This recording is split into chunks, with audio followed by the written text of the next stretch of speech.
Hi, I'm Claire and this is my Nine Worlds book haul. Nine Worlds is a convention that happens in London every year about geeky, nerdy, fanish things. Basically, it's like my Twitter feed brought to life, and it's definitely up there in my favorite conventions. And appropriately enough, for this Nine Worlds book haul, I have 9 whole new books to tell you about.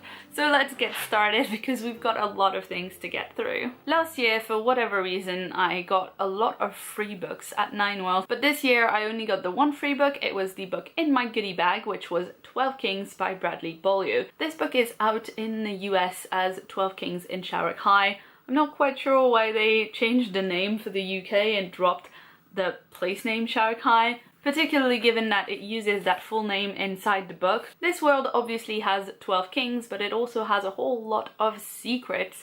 Secrets that the 12 kings are trying to keep hidden and buried. But obviously secrets will out, and one person eventually finds the first of the secrets. That person is an assassin who is herself in turn murdered by order of the 12 kings because of finding out that secret. The thing is, that assassin had a daughter. Her name is Sita, and she is our protagonist.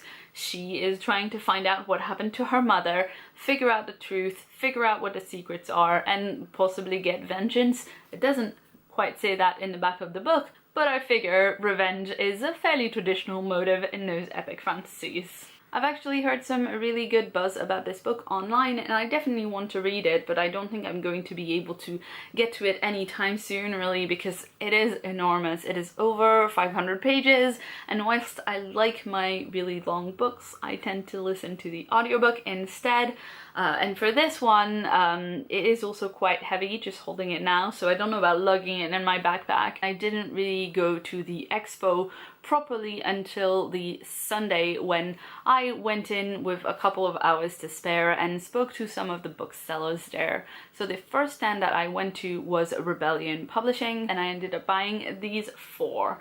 First is The Night Clock by Paul Malloy. This is a really weird fantasy as far as I can tell. The story is about Phil, who's a mental health worker, and there are a lot of things going wrong in his life with his boss, with his daughter, with his patients. Just things seem to be kind of going worse and worse and derailing, and he can't really explain it until he meets this mysterious guy who tells him about the dark time, the place in between reality and nightmares, where everything is measured by the night clock. And apparently in the dark time there is a war being waged on the minds of humanity, where we're always at risk of being overrun by nightmarish creatures, and the last rank of our defenders are some band of rebels called the Firmament Surgeons. Now, it does sound like a really weird premise to me, and I'm not sure how the plot will go, but it still sounds really intriguing, and I feel like there's a scope for creating like a really cool and terrifying world, so we'll have to see about this one. Next, I got some sci-fi. I have Savant by Nick Avnet, which is more of a high concept kind of premise where the Earth is protected and hidden by a giant shield that completely covers it, that is powered by the minds of geniuses called actives. And our main character is called Toby. He is an active, but he's got some kind of issue with his mind. He's been trapped in a probability loop, and so he can't power the shield properly. The shield being weakened is obviously a really big deal because it could mean the doom of the human race, but at the same time, Toby's own health is a concern as well. One of the other characters is Toby's assistant, who's mostly focusing on trying to save him. Meanwhile, Toby's bosses are mostly focused on trying to save the shield and planet Earth. This sounds like a really interesting premise to me. I don't think I've read a book before where like the plan for Earth and space is we'll just hide.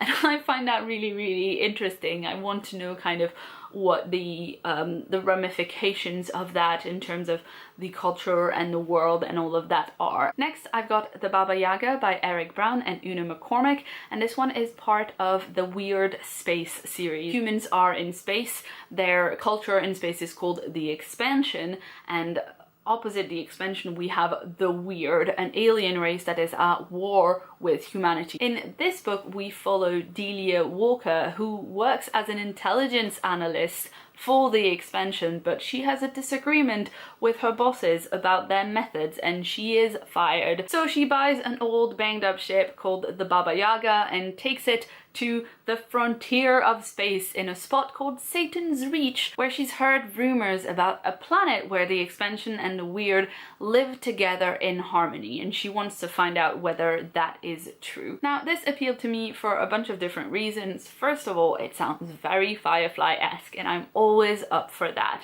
I was also very intrigued by the title and the ship name. How does the myth of the Baba Yaga relate to this story specifically? The final thing I got from the Rebellion press table was Journal of the Plague Year, and this one is an anthology of 3 novellas that are all set in this post-apocalyptic shared world. I'm really excited about this because I've been reading more novellas this year and enjoying them a lot, and I also really love post-apocalyptic. I know people are saying it's getting oversaturated, but I'm not yet tired of zombies and the end of the world, even though this does not have zombies.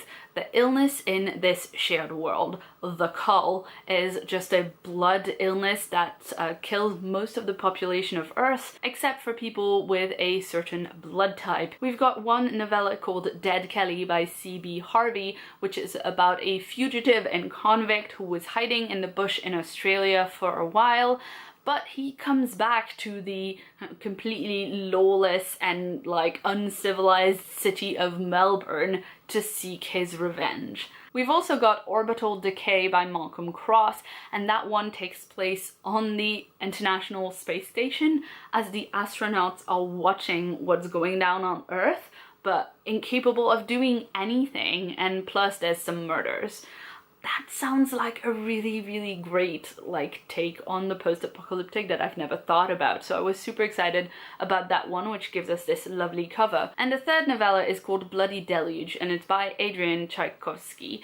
It's all about a man who seeks refuge from the apocalypse in a monastery, and I've always said getting to a monastery would be a really good zombie escape plan if you could get there in time, because they often have very thick walls with like these tiny windows to shoot arrows out of.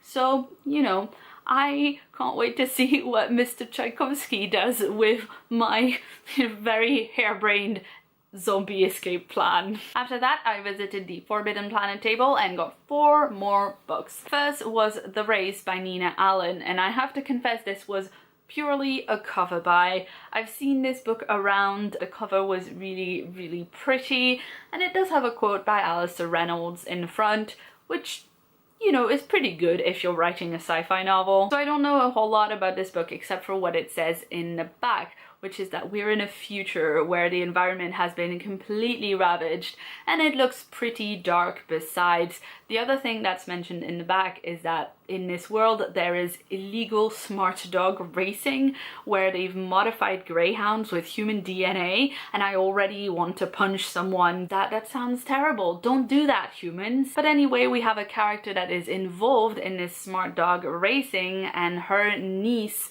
goes missing, and of course, because this is an extremely shady thing to do, all the people around her that could help her are also extremely shady people, and so shenanigans ensue. This book, along with the other 3 sci-fi novels I just mentioned, are going to go on my reading list provisionally for November this year, because Rin from Rin Reads and Lisa from Over the Effing Rainbow are running Sci-Fi Month again this November, so it's a whole month of blogging and talking about science fiction specifically, and so I think without another kind of deadline to read this sooner, it's going to be a good candidate for a sci-fi month. The Forbidden Planet table has a lot of author signings going on at Nine Worlds, and when I went to have a look, they had 2 authors signing, so I picked up both of their books. First was Gay Siebold, and the book of hers that I picked up was Shanghai Sparrow, and this looks super steampunky, which is why I picked it. Our protagonist is Eveline. She is a thief, a con artist, and she gets into some trouble with the fairy folk and she can't really get out of it. She has basically only 2 options, and those are being deported to the colonies or pledging her service to Her Majesty, which of course she is going to decide to do, because that entails going to a school for lady spies. The premise sounds like it ticks all the classic steampunk tropes, but at the same time it is published by Solaris, who also publish these two really weird books I told you about before, so it might have a little bit more to it than that, but if it doesn't, I really enjoy classic steampunk tropes, and it does have a mechanical dragon on the cover, and you can't go wrong with a mechanical dragon. I've also got Traitors Blade by Sebastien de Castel. This is the first book in the Greatcoats series. The Greatcoats used to work for the king, but now the king is dead, and they are working as mere bodyguards for a really shirty nobleman who's not paying them. And what's more, this nobleman has just been killed, and they just saw the assassin plant some clues to frame them for the murder. So all in all, they're not in a great position. They have to investigate and bring down this conspiracy so that they can restore their good names and restore the order of the Greatcoats. From the cover, from the tone of the blurb, and from the fact that it says that it combines the best of Joe Abercrombie and Alexandre Dumas, it seems to me like it's maybe more of a Cloak and Dagger series rather than high fantasy or something like that, and I do really like that, so I hope that's more of what it is. And finally, I've got Blood Rush by Ben Galley, which is the first book in his Scarlet Star trilogy. Ben Galley has had a lot of success with his self-publishing, and I heard him speak on a panel about self-publishing where I thought he spoke extremely well, so I wanted to check out one of his books, and this is the first one in the series that they had at the Forbidden Planet table. As you can probably tell by the cover, this is a nice little bit of Wild West and magics. We follow Tonmarian Hark, whose father has just been murdered, and in his last will and testament, Lord Hark orders Tonmarian to go west. He has to go past the Iron Ocean and up to the confines of civilization, and on his way there he's got only one companion and ally to help him, and that's a small fairy called Rin, who is an outcast from her own people. And so it's of course about magic and family and murder and revenge. It sounds really good, but I'm going to put it down because it is quite heavy, what with being this kind of heavier paper that a lot of independently published books are often printed on. So that's it. This was my giant 9 Worlds book haul. I hope you enjoyed it. Let me know in the comments below if you've read any of those books or if you like the look of any of them more than the others. If you'd like to see more from me, you can check out the sidebar right here. And if you haven't yet, please hit that subscribe button for new videos from me every week. I've been Claire, thanks so much for watching, and see you soon.